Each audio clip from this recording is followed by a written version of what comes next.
Já está gravando? Então, boa tarde, né? Meu nome é Tayana Rodrigues, eu faço parte do Núcleo de Estudos Contemporâneos e Relações de Gênero no DERG. Acho que vocês já conheceram um pouquinho ele, né? Essa já não vai ser a primeira exibição de vocês. E a gente está aqui com a Elaine Borba, com a Pietra Nogueira, para entrevistar a pré-candidata Elaine Borba pelo PSTU, para falar um pouco dessa candidatura, né, dessa pré-candidatura, no intuito de contribuir para trazer mais informações de pré-candidatas à vereança, né? Esse é o objetivo do núcleo do nosso projeto. Então, eu vou começar a perguntar. Você poderia se apresentar brevemente para a gente, Elaine? Então, meu nome é Elaine Cristina Borba Rosenhack, mas eu me apresento como Elaine Borba, e eu sou professora, sou mãe de 2 filhos, Pedro e Ingrid, sou militante do CEP, militante do PSTU e do MML, e agora pré-candidata a vereadora do município do Rio de Janeiro. Tudo bem com vocês?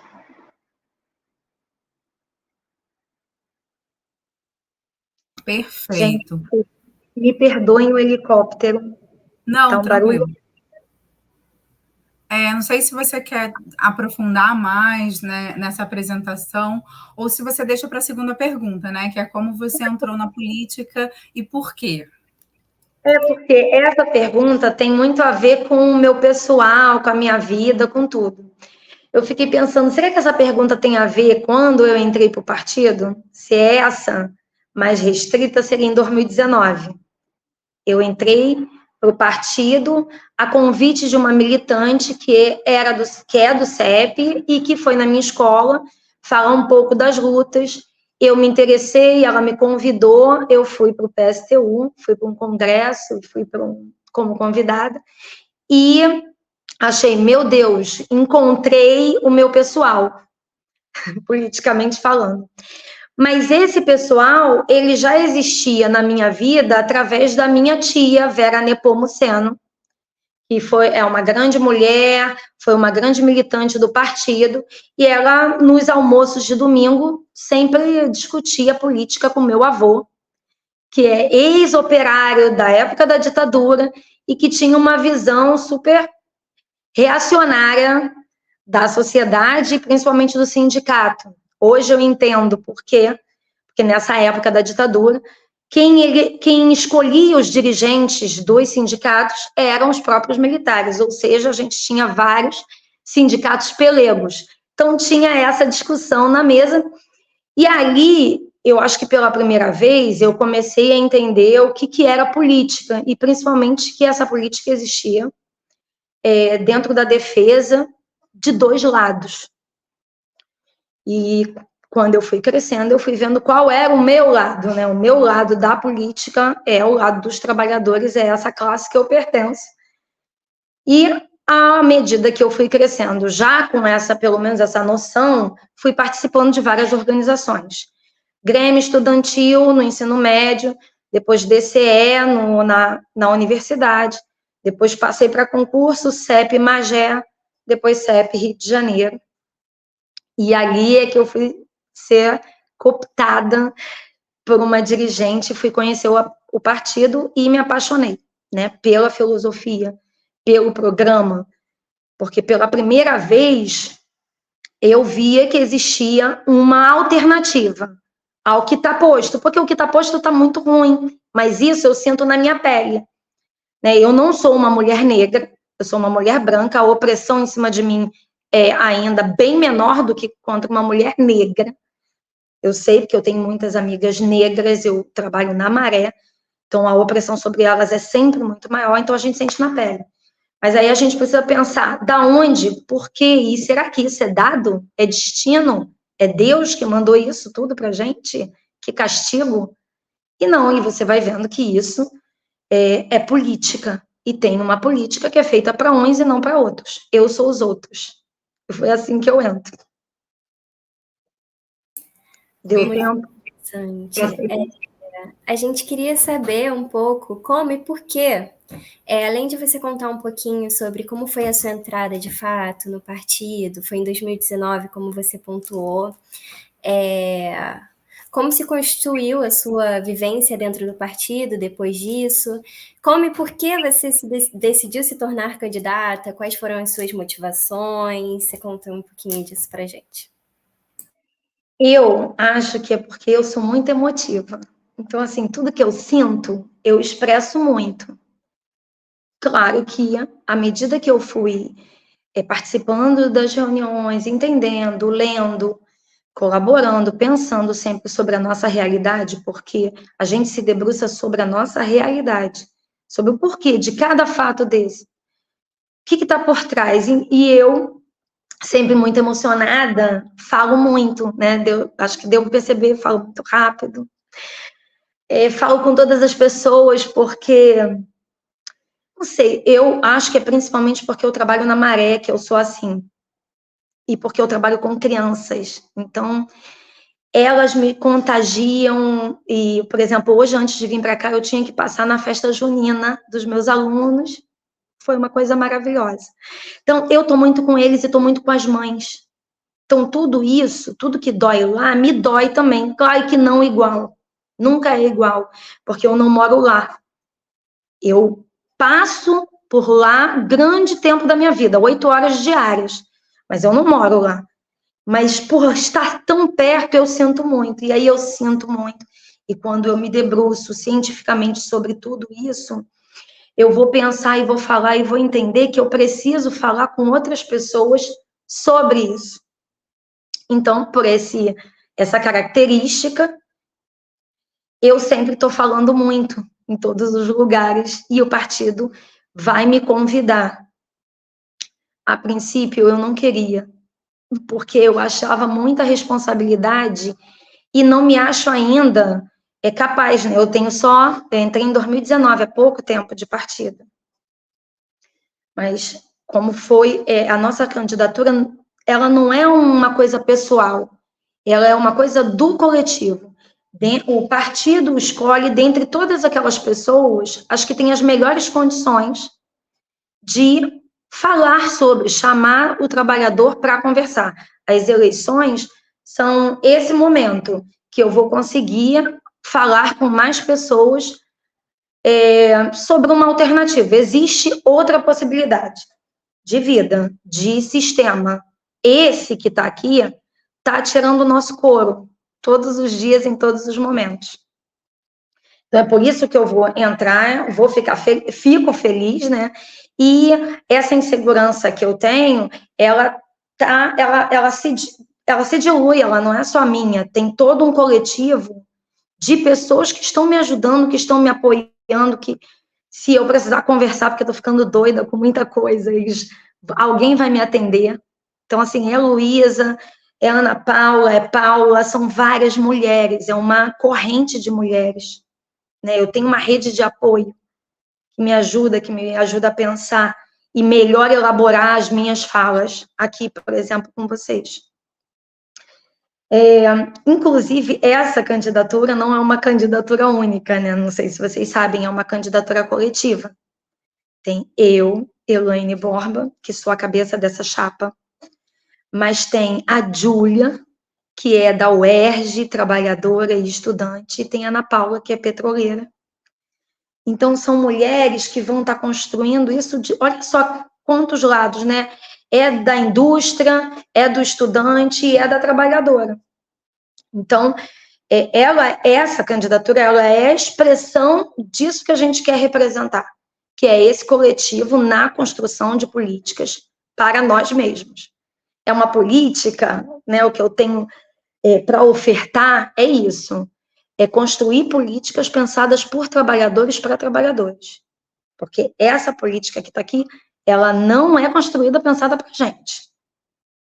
Então, deixa eu ver. A gente tem lutado, só para finalizar, prometo, é porque tem muito se fala do racismo, do machismo, da LGBT, fobia, mas elas são expressões dessa forma de exploração. Elas precisam ser sanadas, a gente precisa se colocar em luta, sim, hoje, não é esperar amanhã, é se colocar em marcha hoje contra essas opressões. Mas elas existem porque existe um sistema que precisa dividir a gente para melhor explorar. Isso também é importante. Outro dia eu ouvi um ator perguntando por que 20 anos estão falando, a Fábio Assunção, 20 anos falando de racismo, por que não para com isso? Porque enquanto houver esse sistema que precisa explorar, ele vai criar opressões para a gente se dividir. E aí o racismo nunca vai acabar, meu filho, se não acabar com o capitalismo. Desculpa, gente, passei do tempo. Imagina. Então, e aí você, né, tem 3 pré-candidatas, né, nesse coletivo que você descreveu, e as propostas que vocês estão pensando como pauta principal, né, para a cidade do Rio de Janeiro. Você pode contar um pouquinho para a gente? Vou te contar. Primeiro eu vou te contar também, assim, vou compartilhar com você como é que a gente está, né? Eu vou no centro do Rio de Janeiro, no Catete, que já é Zona Sul, e a gente vê um número extraordinário de mendigos, de pessoas na rua em situação de mendicância, de miséria, de pedir. E a gente, que ainda está trabalhando, que ainda tem trabalho, a gente começa a se sentir constrangido, que você às vezes não tem para dar, porque são tantos no teu caminho que você não tem para dar. Isso expõe uma situação no Rio de Janeiro de decadência. A gente está há mais de 10 anos numa situação de decadência do Rio de Janeiro. E isso que a gente está vendo é mal no transporte, porque olha só, eu pego o BRT todo dia, e o BRT está lotado, e não é respeitado o vagão das mulheres, porque para a Baixada, para a Zona Norte, não tem quem tome conta, quem fiscalize. Então, a gente continua indo para o trabalho num BRT lotado, você olha os ônibus estão lotados, você olha os carros, está todo mundo engarrafado. Isso é caótico. O trabalhador vai no BRT lotado, sendo assediada quando mulher, porque os homens não estão respeitando o vagão das mulheres, não tem quem fiscalize. A gente vai, volta também quando é de 4 às 6 da tarde nesse vagão lotado. Isso não é qualidade de transporte, e isso é dinheiro público indo para privatização. Essa decadência, ela tem 2 causas: privatizações, terceirizações. Saúde e educação, isso está acontecendo direto. Educação, que é onde eu trabalho, eu vou te falar as várias formas de escoamento do dinheiro público para o dinheiro privado. Os inúmeros projetos que alguém pensa nos gabinetes, enfia dentro das escolas, e a gente é obrigada a dar isso aí, porque é dinheiro para tudo quanto é lado, é dinheiro para quem avalia, é dinheiro para o programa, é dinheiro para o Leman, que é o João Paulo Leman, que é quem está por trás. Quando você vai lá no site, não precisa muito não, você pode ir lá no site da SME, vai apresentar o projeto, coisa linda, você vai ver quem são os donos. O que é isso, gente? Isso é dinheiro escoando, é engordando essa gente, esses 40 bilionários que existem no Rio de Janeiro, o Lema é um deles. Outro jeito, ele tem, o Paz tem que abrir creche, ele tem uma meta. Ele precisa abrir creche, sabe o que ele faz? Não abre creche, não faz concurso público, ele faz convênio com creche particular. De novo, dinheiro público engordando os outros, o privado. Então, nós somos grandes alimentadores da burguesia. E também somos o lugar em que tem o maior número de pessoas em situação de miséria. E o que eu estou falando aqui está até sendo sentido por todo mundo. Eu estou falando de Catete, Flamengo, tá cheio, centro para lá, acabou. Então, isso tudo é resultado, todo o problema que a gente está vendo é resultado de décadas de governos que fazem o escoamento de dinheiro público para o privado. Isso debaixo do nosso nariz. E o que a gente está fazendo, gente? Então, é sobre isso, é falar sobre isso que a gente está convidando os trabalhadores e as trabalhadoras.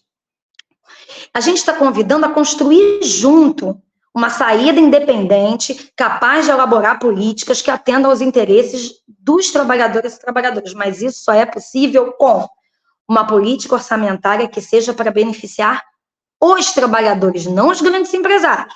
A gente está mais vendo aí a isenção de impostos para tudo quanto é lado e beneficiamento dos empresários. 2, o não pagamento dos bancos, porque é muita dívida com os bancos. É para tudo, e os bancos já receberam esse lucro. Mas a gente continua pagando. Isso tem que parar. A gente tem que ter como prioridade o município, as pessoas que estão passando fome.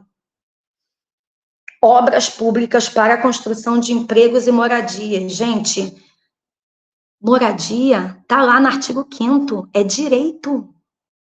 É direito, por isso que ocupação é dever. Porque é direito. A gente precisa tirar essas pessoas da situação de vulnerabilidade, não basta mais eu ficar constrangida. Isso não basta. Construção de restaurantes públicos, investimento em saúde e educação geridos pelos trabalhadores. Isso que eu estou falando já existiu, construção de restaurante público, já existiu há pouco tempo aí, mas era lavagem de dinheiro do garotinho, por isso que tem que ser gerido pelos trabalhadores. E por último, mas não menos importante, ampliação do atendimento nos serviços públicos, juntamente com o fim das privatizações e terceirizações. A gente já está vendo São Paulo e Paraná privatizando as direções das escolas. Esse é o próximo passo aqui também. Então, a reforma administrativa, ela não está acabada, ela está aí. E a gente está vendo tudo isso acontecer e a gente não está fazendo nada. Então, por isso, a gente se coloca para conversar e pensar uma alternativa. Existe a isso que a gente está vivendo. Mas, sobretudo, para finalizar, esse tempo, o que tem que mudar, é primordial, é para quem se governa. E se a gente tem que mudar para quem se governa, a gente tem que mudar quem governa. Quem governa está aí. O teu projeto, toda a sua pesquisa está dando oportunidade para isso, para a gente discutir isso. Quem governa está governando para quem? Não é para a maioria das pessoas que votam, não é para a maioria dos trabalhadores, não é para a maioria da classe de conjunto, que são trabalhadores, a maioria. Os bilionários são 40, que detêm sozinhos mais de 50%, tem sozinho uma riqueza maior que o PIB todo do município do Rio de Janeiro. Gente, isso é escandaloso. Por isso que é um estado decadente, porque é um estado vergonhoso. É isso. A gente precisa mudar o que está aí. Você pontuou várias vezes como você está rodeada de mulheres e uma construção de candidatura com mulheres, e você como professora e o contato com as mães, você pontuou isso algumas vezes, e aí a gente queria entender se você tem uma proposta específica para as mulheres cariocas, como as suas propostas conversam com esse tema. A gente tem que ter proposta específica para as mulheres, porque as mulheres ainda são tratadas de forma desigual nesta sociedade, né? A violência contra mulheres no Rio de Janeiro praticamente dobrou em 4 anos. Nós somos o estado com o maior número de mulheres assassinadas por armas de fogo, gente. Arma de fogo. Então, elas estão por aí. Isso não é normal. A maior parte dos casos aconteceu aqui na nossa cidade. Precisamos de políticas que ajudem as mulheres a mudar esse cenário, a se livrar do agressor. A maioria dessas mulheres que foram assassinadas já tinham antes dado queixa. Esses agressores moram junto com essas mulheres. Uma das medidas que a gente precisa fazer, e a gente pode fazer como vereador, é utilizar imóveis ociosos, a gente botar esse projeto de lei, utilizar imóveis ociosos para construir casas-abrigos para vítimas de violência. A gente olha no Rio de Janeiro, ali no centro, que tem de casarões ociosos e abandonados, uma coisa louca. Esses casarões, eles precisam parar de ser patrimônio de alguém que está deixando eles lá e virar casas-abrigos para essas mulheres, porque a maioria dessas mulheres não saiu antes porque elas não têm com quem deixar seus filhos. porque elas não podem contar com uma rede efetiva de creche. Muitas são imigrantes e não tem nem rede de apoio aqui no Rio de Janeiro. É esse cenário que a gente está vendo. Então, o que a gente precisa? A gente primeiro precisa desapropriar esses imóveis ociosos e transformar em casas-abrigos para essas mulheres. A gente precisa também aumentar o número de creches, fazer concurso público, aumentar o número de tempo da criança, sim, na creche, mas sem aumentar o número daquela professora que já é trabalhadora, que já está mais de 10 anos sem receber aumento. Então, a gente precisa fazer concurso público, porque é só o funcionário público que pode fiscalizar o que está acontecendo. Eu só posso fazer o que eu estou fazendo, fazer o trabalho que eu estou fazendo, até como funcionária pública, que eu faço lá no CEP, porque eu sou funcionária pública. Se eu fosse particular, eu estava totalmente na mão do patrão e eu não poderia fazer o que eu estou fazendo. Então, por isso que o servidor, aquele que serve a população, ele tem que ser funcionário público. Terceirização é escoamento de dinheiro do público para o privado. A gente tem que construir restaurantes populares, lavanderias públicas, locais administrados pelo município que permitam que mulheres se livrem da escravidão representada pelo trabalho doméstico para a maioria dessas trabalhadoras. Esses são só alguns exemplos de medidas que não são tomadas, mas que são possíveis para qualquer vereador. Mas não é feito. Nossa pré-candidatura, por isso ela está a serviço dessa luta. E o mandato, por isso ele se apoia nesses movimentos dessas mulheres. Por isso a gente convida as mulheres da Maré para se juntar. Porque são as mulheres, gente, que fazem autodefesa. São as mulheres que se colocam na frente do caveirão para a polícia não invadir escola e fazer uma chacina lá dentro. Porque não faz isso lá nos condomínios de luxo, onde está cheio de bandido também. Mas lá pode. Na favela pode fazer chacina na escola das crianças. E são as mulheres. Por isso que uma candidatura de mulheres é tão importante, porque nós sempre sofremos muito tempo a pressão. Então, a gente já está acostumada a ser solidária.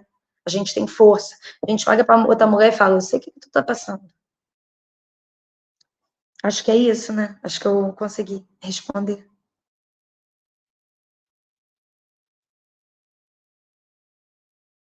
Conseguiu sim, ficou perfeito. Obrigada, Elaine.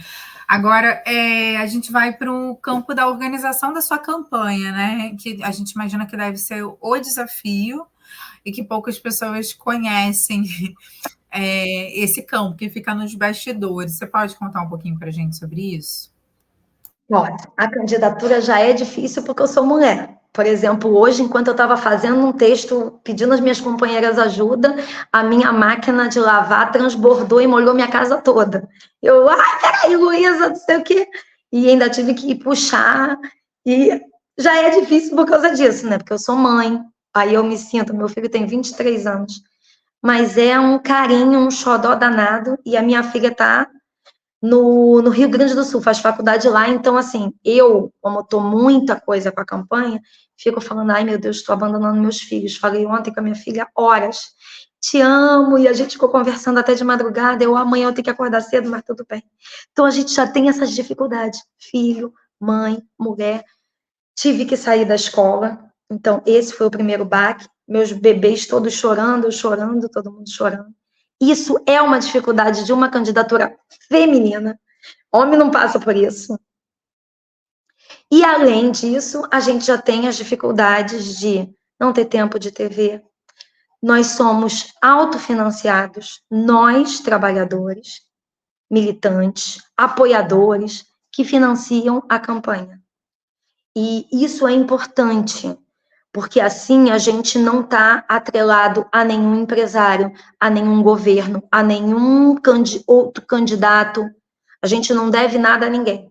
A gente deve ao trabalhador, que é quem financia as nossas campanhas. Então, tudo isso se configura como muita dificuldade. Mas essa dificuldade faz com que as pessoas falem para mim, pode me chamar, que eu vou.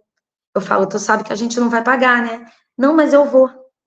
Hoje eu fui na escola só para abraçar as crianças e dar apoio para a caipira, e as pessoas faziam isso, me abraçavam e falavam, eu vou. Então, a gente tem essas dificuldades, não tem tempo de televisão, tem menos meios de comunicação, acesso à população, a gente se autofinancia, as dificuldades das mulheres, mas a gente tem um grupo de apoio incrível que já vale pra caramba a pena. E é assim que a gente tem se organizado. Cada um faz um pouquinho, todo mundo dá ideia, todo mundo se coloca a trabalhar. Interessante. Tinha até mais uma questão, mas já está super bem respondida por você. Enfim.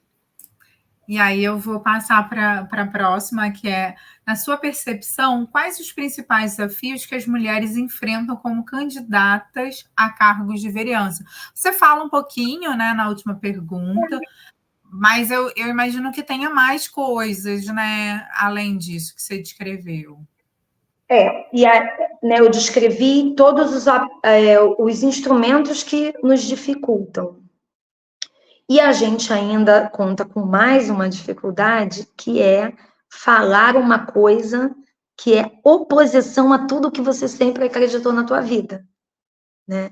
Porque a gente vem com uma ideia que é contra as ideias da classe dominante. E as ideias que estão por aí são as ideias da classe dominante.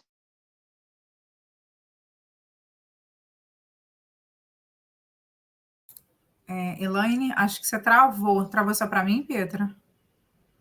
Não, acredito. Eu tinha um dirigente que falava... Oi, Elaine. Elaine? Falava assim, oi. Oi, acho que você travou. Agora que você voltou. Agora voltou. Se você pudesse voltar um pouco, a gente... Não sei se pausa, Pietra. Bom, tivemos uma pequena questão com instabilidade de internet. Não é um programa ao vivo, mas a nossa ideia é que as informações não sejam cortadas para ter a maior transparência possível no programa. Enfim, eu vou pedir para a candidata voltar um pouquinho na resposta para a gente poder continuar. Eu comecei a responder essa questão, eu acho que na outra, né? Porque tem o desafio da TV, o desafio de nós sermos, né, financiados por nós mesmos. Mas a gente tem um grande desafio, que é falar com a classe trabalhadora algo diferente de tudo aquilo que ela já ouviu. Né? Isso é muito difícil, eu acho até que essa é a maior dificuldade. Porque mesmo quando eu consigo os meios, é difícil você explicar. E aí, uma vez, eu tô lembrando, falando isso, eu lembro de um dirigente que eu chegava para ele e falava assim, ai, Márcio, é muito difícil falar, as pessoas não entendem o que eu tô dizendo. E ele falava assim, é claro, você tá falando algo que é contra a ideia que sempre existiu. Sempre existiu as ideias da classe dominante, e elas estão entranhadas na gente, nas menores coisas, na meritocracia dentro da escola, no almejar, né, a riqueza, esse engordar, né, financeiro, a gente naturalizar ideias da miséria, por exemplo. Então, essas são as ideias da classe dominante. Mas o que eu estou falando é outra ideia. A minha ideia é, pela primeira vez, de fato, que a gente isso já existiu, né, há muitos anos atrás, muitas décadas, mas foi deturpado, porque a ideia da classe dominante, ela persiste até hoje. Então, uma ideia de socialismo, de uma sociedade mais igualitária, ela é uma ideia, né, que às vezes é louca. Mas quanto mais eu estudo, e quando a gente se debruça, então vamos esquecer o que foi antes. Vamos se debruçar no agora. Quando a gente olha as pessoas em situação de mendicância. Quando a gente olha 40 bilionários detendo uma fortuna maior do que o PIB de um município e pessoas passando fome. Isso é normal? Nós somos humanos. Isso está nos desumanizando. Então, essa ideia é difícil. Eu dizer para o trabalhador e para a trabalhadora que, olha, você não deveria estar pagando isso que você está pagando. Esse ônibus, ele não deveria ser privatizado, você deveria ter conforto, porque ele deveria te servir. Porque é tu que paga os impostos, é você que sustenta isso tudo. Se você se levantar, isso acaba. Então, mas é difícil falar isso, né? Então, essa eu acho que é a maior dificuldade. A prova disso... A prova disso é porque eu estou vendo as coisas que eu já escrevia, porque eu escrevo de uma maneira, mas falo de outra, mas estou checando aqui, falei, mas a última coisa que eu não falei, que prova que tem alguma coisa muito errada e que a gente tem que derrubar isso, é agora a última lei aí, que é a 1904, a lei do estuprador, que eu acho que é o melhor nome que ela poderia ter. Gente, esses caras votaram em caráter de emergência. O que me choca mais de tudo isso foi o caráter de emergência. Quando eu recebi essa lei, eu fui ler o que é caráter de emergência, gente. Eu fui ver que é quando eles entram em acordo, todos, a esquerda e a direita, tá todo mundo sob o mesmo guarda-chuva. Jogaram para rola, a esquerda jogou para rola e disse aí, vamos ver o que acontece. Quando todos esses homens, que são a maioria dentro desse Congresso, decidem uma coisa dessa, e jogam com a vida das meninas de 13 anos, de 4 a 13 anos, que são 60% dessa estatística de meninas estupradas, e são negras e periféricas, não são as filhas deles, olha o que você está fazendo. Você está matando essa gente de outra forma, além de você já matar nos conflitos bélicos, né, entre milícia e narcotráfico, entre polícia e narcotráfico. A gente já está sofrendo todas essas violências. E as mulheres mais, porque estão dentro das suas casas, estão nas escolas, as meninas. Aí você ainda tem essa lei, legitimar a nosso assassinato. O assassinato dessas meninas. O que é isso? Se isso não prova, gente, que tem alguma coisa errada e que isso precisa mudar e que essa gente não governa para a classe trabalhadora, para a gente que é pobre, eu não sei mais o que prova. Perfeito, Elaine. E aí a gente já está caminhando para o final, né? E a gente gostaria de saber se você tem alguma coisa, alguma informação, alguma reflexão para acrescentar agora nesses minutinhos finais. Eu tenho.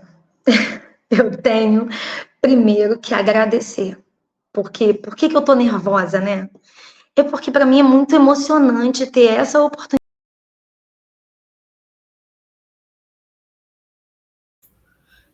Pausa, Pietra, ela caiu. Ah, voltou. Voltou.